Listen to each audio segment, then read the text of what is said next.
Okay, क्या दे रहा है? द इलेक्ट्रिक कैरिंग फोर्स यानी EMI, electromotive force induced in EMI is independent of change in flux, time, number of turns और resistance of coil. Electromotive force is directly proportional to the rate of change of flux. So flux के change पर भी depend कर रहा है, time पे भी depend कर रहा है, नंबर ऑफ टर्न्स पे भी डिपेंड करता है. इसलिए इसका जो राइट ऑप्शन होगा वो होगा डी, यानी रेजिस्टेंस ऑफ कॉइल पर ये डिपेंड नहीं करेगा. Okay. Lenz law is related to conservation of charge, conservation of energy, mass conservation और कंजर्वेशन ऑफ मोमेंटम. देखिए, लेंज प्रिंसिपल जहाँ एक और डायरेक्शन रिलेटेड प्रॉब्लम को सॉल्व करता है for every events related to EMI, वहीं दूसरी ओर ये भी बताता है कि all the phenomena related to EMI based on principle of conservation of energy. So obviously इसका जो ऑप्शन राइट होना चाहिए वो होगा ऑप्शन नंबर बी, जिसमें कंजर्वेशन ऑफ एनर्जी दिया है.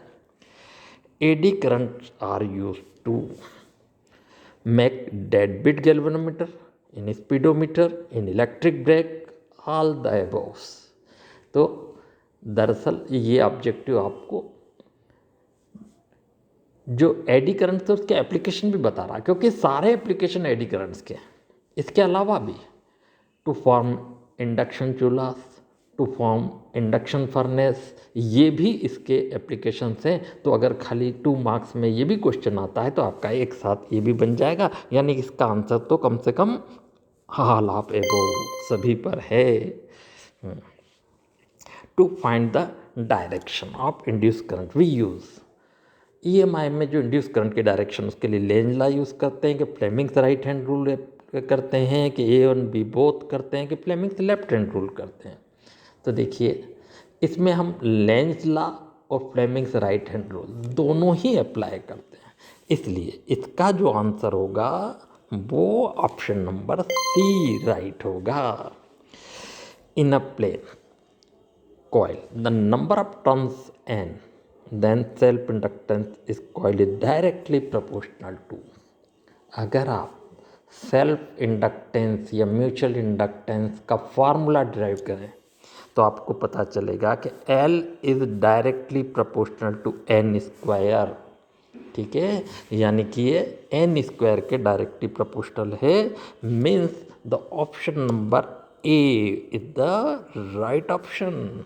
ओके, बस इतने ही थे MCQ टाइप क्वेश्चन. अब हम देखते हैं fill in the blanks type question. अब अगला question fill in the blanks में आता है. Induce EMF has to be produce because of change of induce EMF change of flux, magnetic flux ज़्यादा अच्छा होगा. मैग्नेटिक फ्लक्स में चेंज होने के कारण ही ऐसा होता है. So magnetic flux should be the right answer. To reduce the effect of eddy current the core of transformer is, ये एक कमी है एडी करंट्स की. इसमें लॉस होता है एनर्जी को, उसे रोकने के लिए हम इसका रिजल्टेंट रेजिस्टेंस कोर का बढ़ाते हैं, यानी उसे लेमिनेटेड बनाते हैं, अलग अलग स्ट्रिप्स से लेके बनाते हैं. So laminated was the right answer. Laminated इसको हम बनाते हैं. अगला, if the rate of change of current is unity then numerical value of induce EMF is called. क्या कहलाएगा? उसे हम सेल्फ इंडक्टेंस या सेल्फ इंडक्शन कोफिशिएंट भी कहते हैं, सेल्फ इंडक्टेंस कहते हैं. तो इसे हम सेल्फ इंडक्टेंस कहते हैं. अब due to eddy current electric energy waste in the form of, अरे हमारे कॉमन लाइफ में भी देखें तो हम इंडक्शन चूल्हा रखते हैं. इंडक्शन फर्नेस की बात हो रही है. इंडक्शन चूल्हा मीन्स काय में हो रहा है, हीटर जैसा यूज़ हो रहा है, यानी कि थर्मल एनर्जी. इसमें हमें थर्मल एनर्जी ही कन्वर्शन होगा. ओके, आगे देखते. If we place soft iron piece inside the coil then self inductance get क्या हो जाएगा, इंक्रीज हो जाएगा, बढ़ जाएगा, it's will be increase. The rate of change of magnetic flux is directly proportional to किसके होता है, इंड्यूस ईएमएफ के। ठीक है, तो यहाँ क्या आना चाहिए, इंड्यूस्ड ईएमएफ। तो इस प्रकार से हमारे फिल इन द ब्लैंक्स भी कंप्लीट होते हैं। आगे देखते हैं क्या क्वेश्चंस आते हैं। क्वेश्चन आ रहा है, right the answer one word of sentence. Okay, लिखते हैं। पहला क्वेश्चन है, राइट द ऐसा यूनिट ऑफ सेल्फ इंडक्टेंस। तो सेल्फ इंडक्टेंस की ऐसा यूनिट हेनरी होती है। बताइए, राइट द ऐसा यूनिट ऑफ मैग्नेटिक फ्लक्स। तो मैग्नेटिक फ्लक्स की ऐसा यूनिट को हम वेबर कहते हैं। तो अगला देखते हैं, on keeping length of the coil constant how does the inductance get affected if the number of turns get doubled. Hell, directly proportional to n square.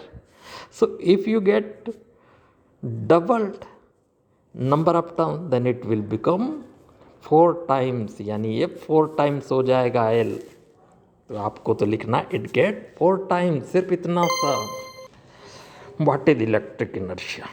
देखिए, इससे पहले आपने इनर्शिया जानते होंगे। Inertia means the property of an object by virtue of it it oppose either movement or its stationary position।